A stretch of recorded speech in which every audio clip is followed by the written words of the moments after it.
یہ اس کا ہے رحیل کا، رحیل یہ ریکارڈر ہے. کتنے میں لیا تھا نا؟ کہاں سے ٹھیک ہے جی، ہو گیا نا.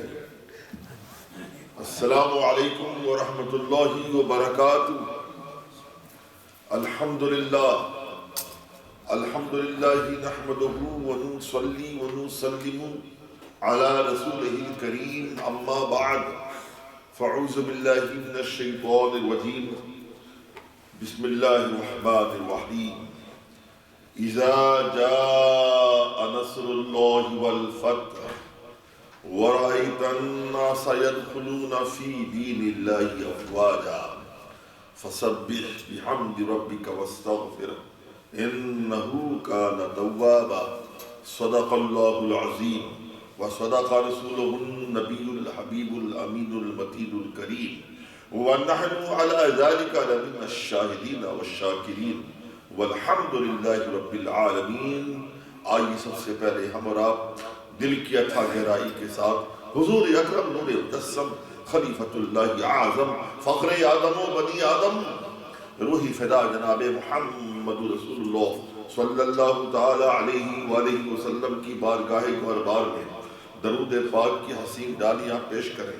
پڑھیں باواز بلند اللہم صلی علی سیدنا مولانا مأوانا ملجانا محمد وعلى آلہ واصحابہ وبارک وسلم. صلاة و سلام علیکہ یا سیدی یا رسول اللہ صلی اللہ تعالی علیکہ وعلى آلہ وسلم. معمول کے مطابق چند اشعار نعت پاک کے آپ سماعت فرما لیں. اس کے بعد انشاءاللہ مطلوع آیت مقدسہ کی روشنی میں ہم آپ کے سامنے معروضات پیش کریں گے.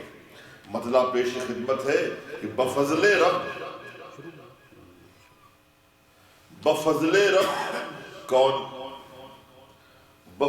رب شہ کونین کا دامن سلامت ہے.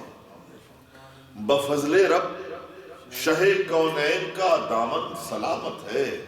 ہمارے دل میں ان کے عشق کا گلشن سلامت ہے. ہمارے دل میں ان کے عشق کا گلشن سلامت ہے. کہیں کیوں جائیں ہم اور ہاتھ پھیلائیں کسی در پر. کہیں کیوں جائیں ہم اور ہاتھ پھیلائیں کسی در پر. رسول دو جہاں کے فیض کا ساون سلامت ہے. رسول دو جہاں کے فیض کا ساون سلامت ہے. مقدر میں ہے اس کے دائمی تسکین کی دولت. مقدر میں ہے اس کے دائمی تسکین کی دولت. نبی کی یاد میں جس قلب کی دھڑکن سلامت ہے. نبی کی یاد میں جس قلب کی دھڑکن سلامت ہے. اور سمجھ سے بالا تر ہے زیست اس مرد مجاہد کی. سمجھ سے بالا تر ہے زیست اس مرد مجاہد کی. ارے خدا کی راہ میں جس کی کٹی گردن سلامت ہے. خدا کی راہ میں جس کی کٹی گردن سلامت ہے. اور یہ شعر بھی دیکھیں کہ کوئی اسلام پر شب خون مارے کس میں ہے طاقت. کوئی اسلام پر شب خون مارے کس میں ہے طاقت. ارے کتاب اللہ جب باصورت احسن سلامت ہے. کتاب اللہ جب باصورت احسن سلامت ہے. اور آخری شعر ہے کہ بآسانی نظر آ جائے گا گستاخ کا چہرہ. بآسانی نظر آ جائے گا گستاخ کا چہرہ. عطا کردہ رضا کی فکر کا درپن سلامت ہے. عطا کردہ رضا کی فکر کا درپن سلامت ہے. اور مکتا ہے کہ اثر ہے حضرت حسان کے فیضان کا قدسی. اثر ہے حضرت حسان کے فیضان کا قدسی. مقدس نعتیہ انداز فکر و فن سلامت ہے.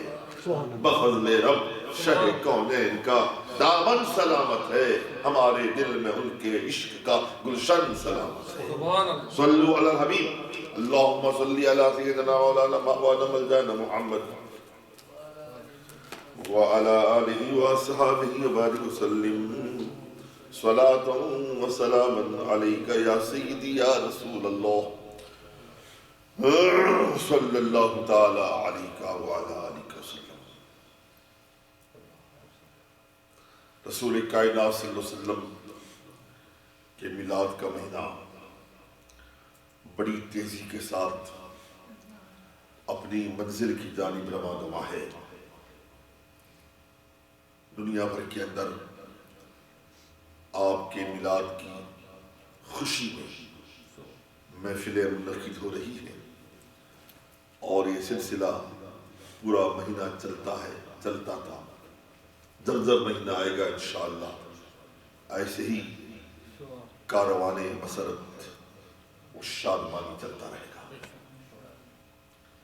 تو آج میں نے سوچا رسول کائنات صلی اللہ علیہ وسلم کی حیات طیبہ کا ایک اہم نہیں اہم ترین گوشہ ہم آپ کے سامنے پیش کریں۔ اس سے کئی ایک فائدے مرتب ہوں گے۔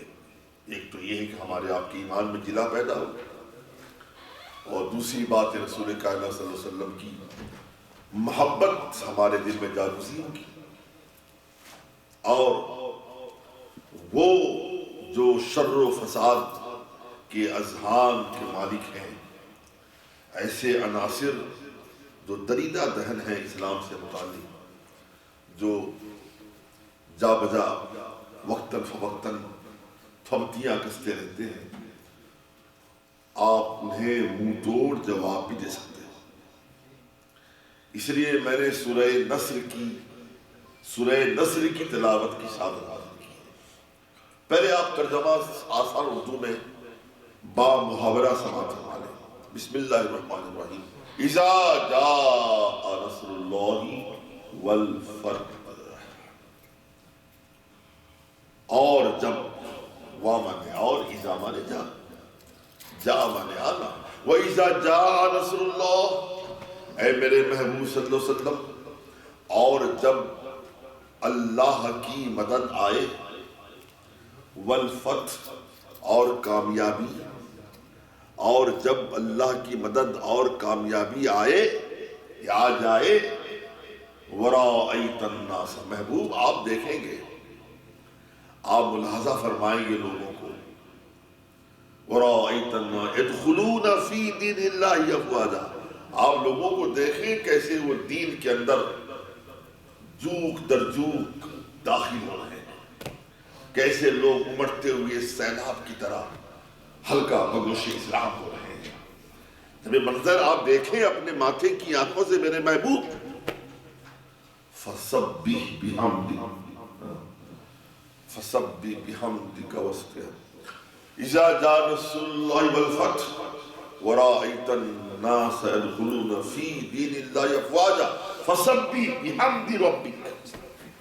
تو ایسے پر مسرت اور انبساط خیز نشاط کن منظر دیکھنے کے بعد میرے حبیب آپ اپنے رب کی پاکی بولیے، وَاسْتَغْفِرْ، اور آپ طلب بخشش فرمائیے، اِنَّهُ كَانَ تَوَّابًا، بلا شبہ اللہ تبارک و تعالی فقط توبہ کرنے والا نہیں، بے حد توبہ کرنے والا ہے، توبہ قبول کرنے والا۔ معاذ اللہ تبارک و تعالی فقط توبہ قبول کرنے والا نہیں، بلکہ بے حد توبہ قبول کرنے والا ہے۔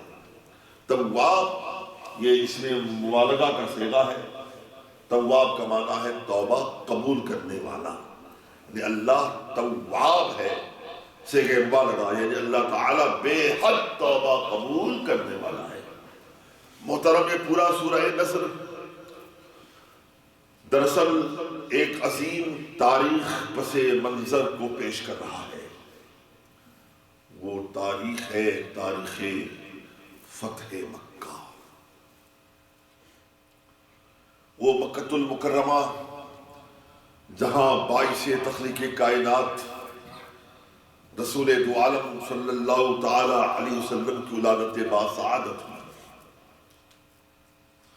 وہ مکۃ المکرمہ جہاں خداوند قدوس کا پہلا مقدس گھر بنام خانہ کعبہ موجود ہے، وہ مکۃ المکرمہ جہاں ہزاروں سال سے مقام ابراہیم جلوہ فکر ہے، جسے مصلی بنایا جاتا ہے،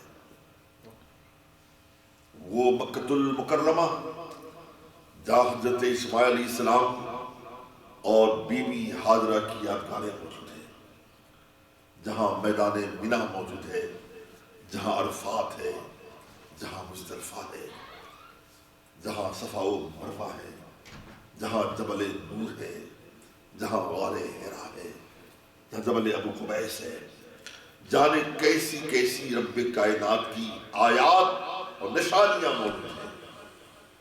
ایسے مکۃ المکرمہ کے اندر رسول کائنات صلی اللہ علیہ وسلم کی ولادت باسعادت ہوئی۔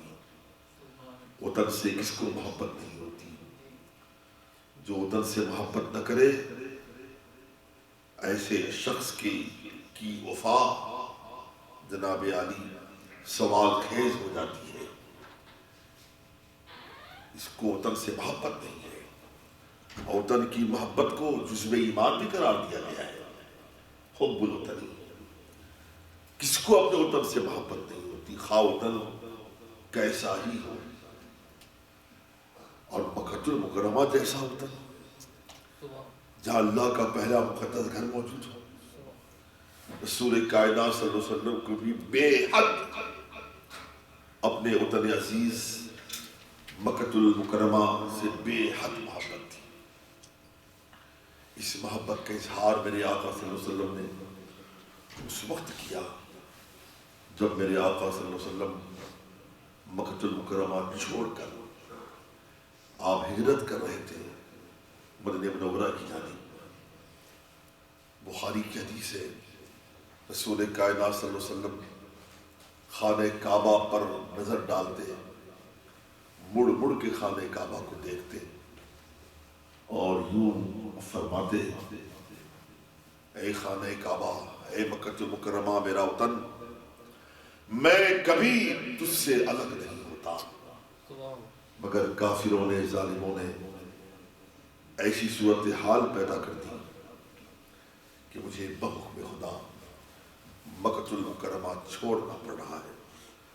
مگر چلتے چلتے میرے آقا صلی اللہ علیہ وسلم نے ایک جملہ استعمال فرمایا تھا، اے مکۃ المکرمہ تو گواہ، تو یاد رکھنا، میں تجھے آج چھوڑ کے جا رہا ہوں، آج میں تجھ سے الگ ہو رہا ہوں، آج میں تجھ سے داغ مفارقت لیے جا رہا ہوں، مگر مکۃ المکرمہ یاد رہے وہ دن دور نہیں، بہت جلد آؤں گا، پھر آؤں گا، ایسے نہیں آؤں گا، شاہانہ جاہو جلال کے ساتھ آؤں گا، فاتحانہ حشمت و شوکت کے ساتھ آؤں گا، شاہانہ تمکنت کے ساتھ آؤں گا، شاہانہ سطوت و حشمت کے ساتھ آؤں گا۔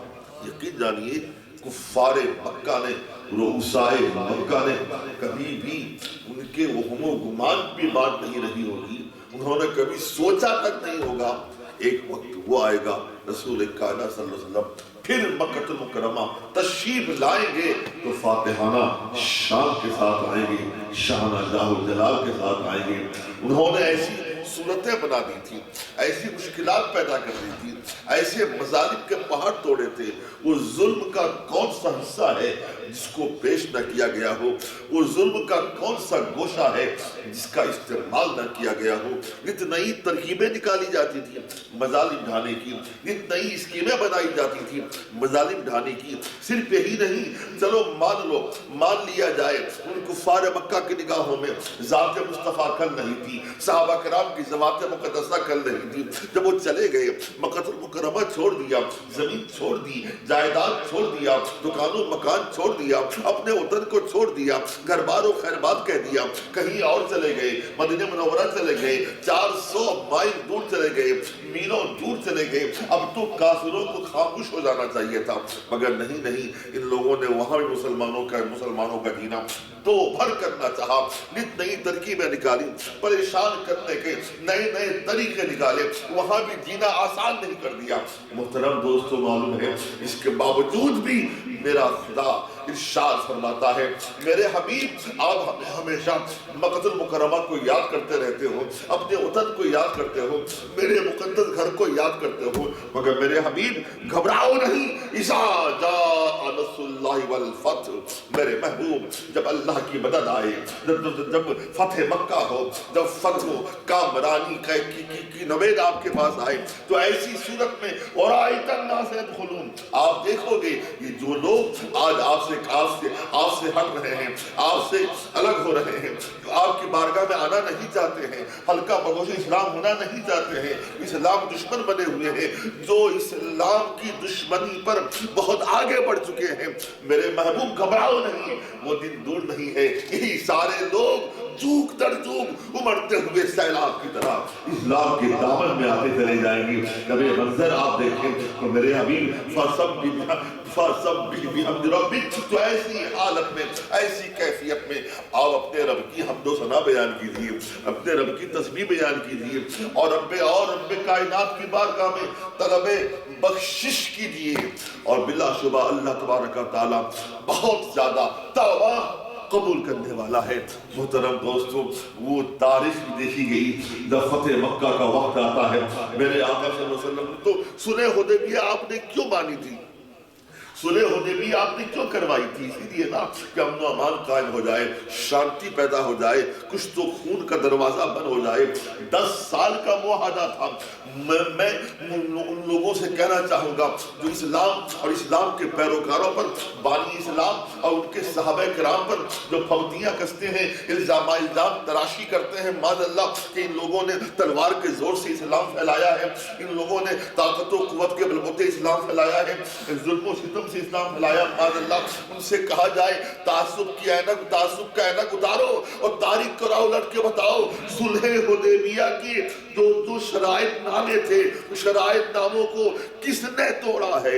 یقین جانیے تاریخ کے اوراق ابھی شاہد ہیں، یہی کفار مکہ ہے، یہی ابو سفیان ہے، یہی ابو سفیان اس زمانے میں حالت کفر میں تھے، یہ سارے کے سارے جو کفار مکہ، رؤسائے مکہ اپنے آپ کو کہلایا کرتے تھے، ان ساروں نے باضابطہ معلوم ہے، تاریخ کے اوراق شاہد ہے، انہوں نے ساری شرطوں کو توڑ دیا ہے، سارے اصول کو الٹھن کر دیا ہے، سارے ضابطوں کو توڑ دیا ہے۔ آپ کہو تو وہ کیسے؟ ایک مثال میں آپ کے سامنے دوں، تاریخ کے اجالے میں آپ کو معلوم ہے اس زمانے میں حلیف کی بڑی اہمیت ہوا کرتی تھی۔ مان لو میں ایک قبیلے کا آدمی ہوں، میرا ایک قبیلہ ہے، وہاں کا میں سردار ہوں، میری اپنی جناب عالی جماعت بنی ہوئی ہے، دوسرا قبیلہ ہے، میں اگر چاہوں کسی اور قبیلے کو اپنا حلیف بنا لوں، حلیف کا مطلب یہ ہوتا ہے اگر کوئی میرے قبیلے پر حملہ کرے گا تو میرا حلیف قبیلہ ہوگا، وہ میرا ساتھ دے گا۔ مطلب یہ ہے کہ دکھ میں، درد میں، پریشانی میں ایک دوسرے کا ساتھ دے، اسے حلیف کہا جاتا ہے، یہ حلف سے بنا ہے، یعنی معاہدہ ہوتا ہے، ایک ٹیسٹیمونی ہوتی ہے، ایک جناب عالی ووٹ ہوتا ہے، پرومس ہوتا ہے، وعدہ ہوتا ہے، معاہدہ ہوتا ہے۔ میرے آقا صلی اللہ علیہ وسلم نے بنو خزاعہ کو اپنا حلیف بنایا تھا۔ معلوم ہے یہ بھی عرب کا قانون تھا، جو کسی کا حلیف ہوگا اس کے حلیف پر بھی تم ظلم نہیں ڈال سکتے ہو، گویا حلیف پہ حملہ کرنا، گویا اس پہ حملہ کرنا ہوا جو جس کا وہ حلیف بنا ہوا ہے، یعنی مطلب یہ ہے بنو خزاعہ پہ ظلم ڈھانا یہ بالکل مساوی تھا ظلم ڈھانا مسلمانوں پر، ظلم ڈھانا سرکار پر، ان کے صحابہ پر۔ آپ کو معلوم ہے باضابطہ یہ صلح نامہ کے اندر میں یہ ساری چیزیں موجود تھیں، عرب کا دستور بھی تھا، قانون تھا کہ جو معاہدہ ہو جاتا ہے معاہدے کو توڑا نہیں جاتا ہے، معاہدہ پہ عمل پیرا ہوا جاتا ہے۔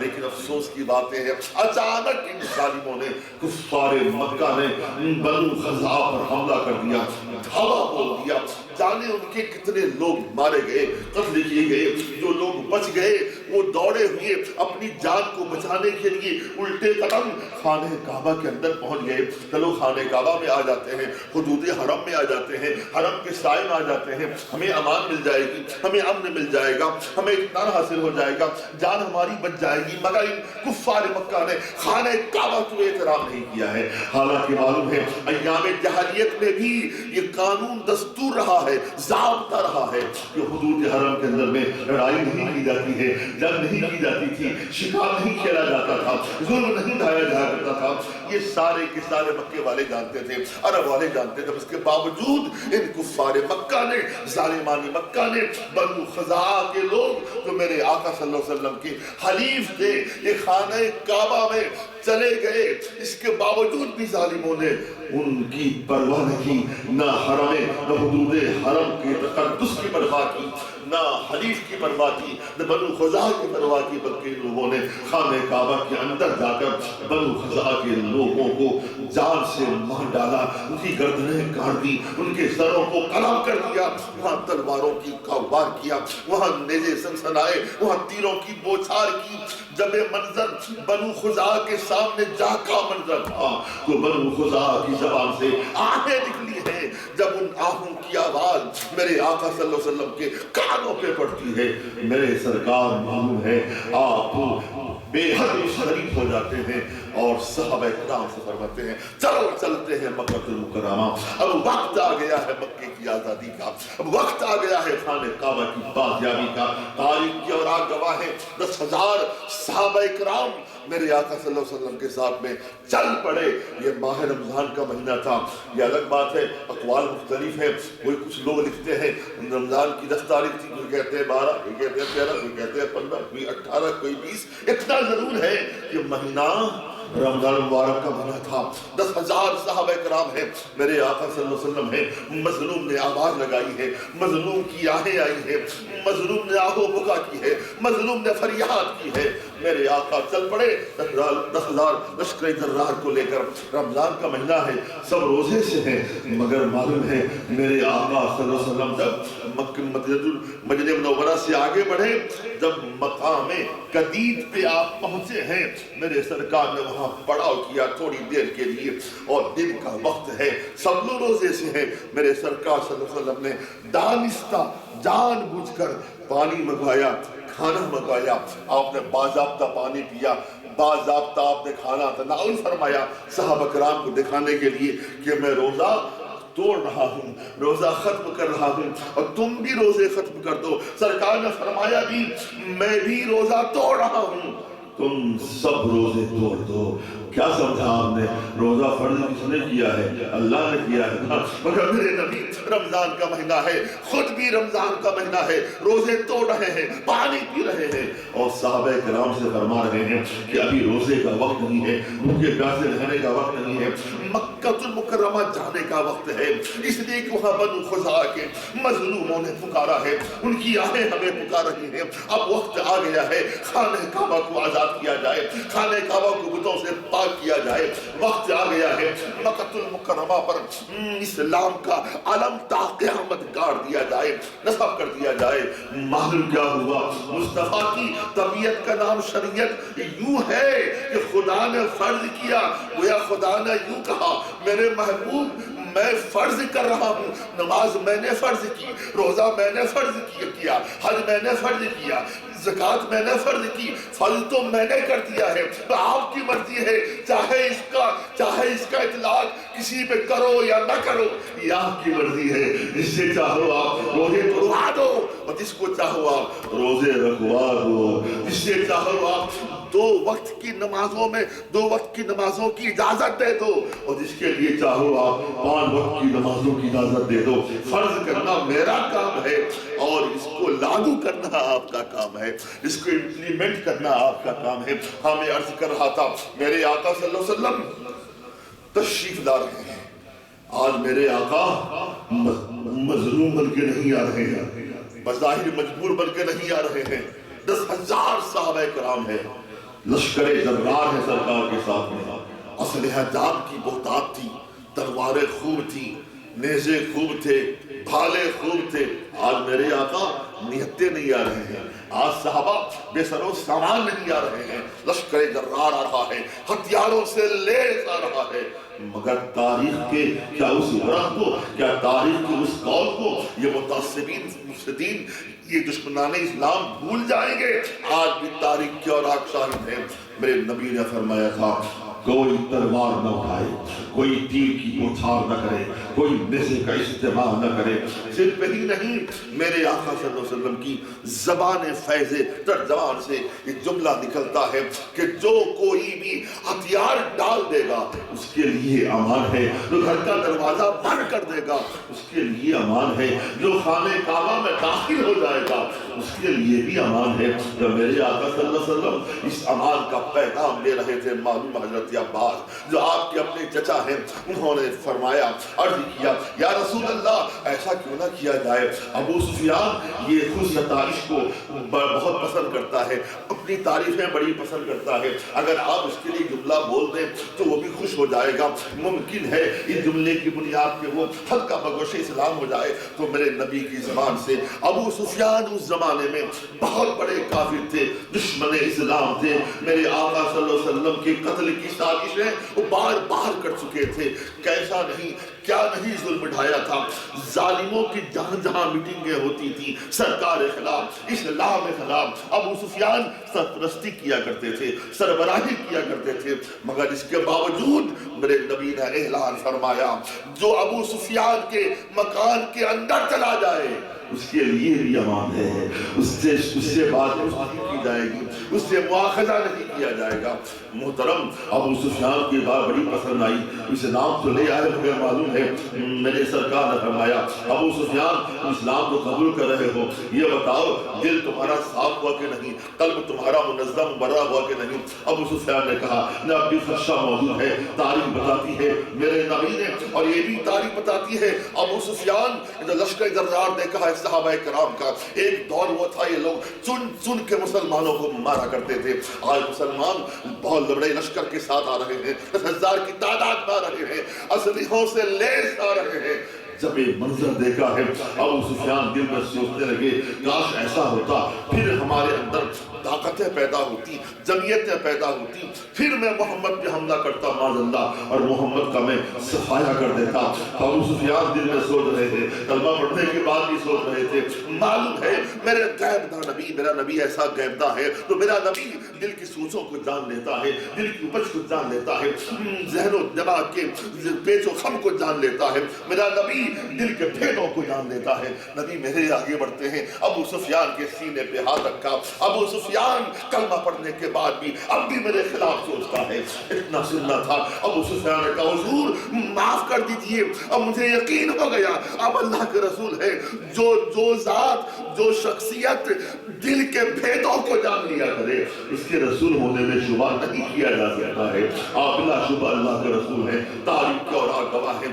حضرت ابو سفیان پکے مسلمان بن گئے، کامل الایمان مومن بن گئے، اور انہوں نے کبھی بھی اس معاملے میں شک و شبہ نہیں کیا، بلکہ قیامت تک کے لیے وہ صحابی بن گئے، ہماری آنکھوں کے نور بن گئے، دلوں کے سرور بن گئے، ہمارے سروں کے تاج بن گئے۔ میرے آقا صلی اللہ علیہ وسلم مکہ المکرمہ آتے ہیں، فاتحانہ شاہانہ فاتحانہ ظاہر جلال کے ساتھ آتے ہیں، شاہانہ صدقت و تمکنت کے ساتھ آتے ہیں۔ میرے آقا قصوہ نامی اونٹنی پر تشریف فرما ہے، تاریخ کے اور گواہ ہیں، میرے آقا سر جھکائے بیٹھے ہوئے ہیں، نگاہیں نیچے کیے ہوئے بیٹھے ہوئے ہیں۔ معلوم ہے ایسے موقع پر جتنے کفار تھے ہزاروں کی تعداد میں وہ تھر تھر کانپ رہے تھے، آج ہمارا حال کیا ہوگا، آج ہمارا عالم کیا ہوگا، ہم نے مسلمانوں کے ہاتھ توڑے ہیں، ان کے پاؤں توڑے ہیں، ان کی آنکھیں نکالی ہیں، ان کے لاشوں کا مسئلہ بنایا ہے، ان کے گھروں کے چراغ کو گل کیا ہے، ہم نے بڑے بڑے مظالم ڈھائے ہیں، آج ہمارا حال کیا ہوگا۔ آج مسلمان تو فاتح بن کے آئے ہوئے ہیں، آج ہم ان کی حراست میں ہیں۔ سارے کفار تھر تھر کانپ رہے تھے، جو کل نئی ترکیبیں ظلم کی نکالا کرتے تھے، آج وہ سارے کے سارے ظالم سہمے ہوئے ہیں، کپ کپی تاری ہے، ان کے پاؤں میں تھر تھراہٹ تاری ہے۔ ایسے موقع پر معلوم ہے میرے آقا نے خود ہی پوچھ لیا، یہ بتاؤ مکے والوں تم سے کیا سلوک کیا جائے، تم سے کیا برتاؤ کیا جائے؟ معلوم ہے کفار مکہ نے کیا جواب دیا تھا، کہا انتا اخن کریم و ابن اخین کریم،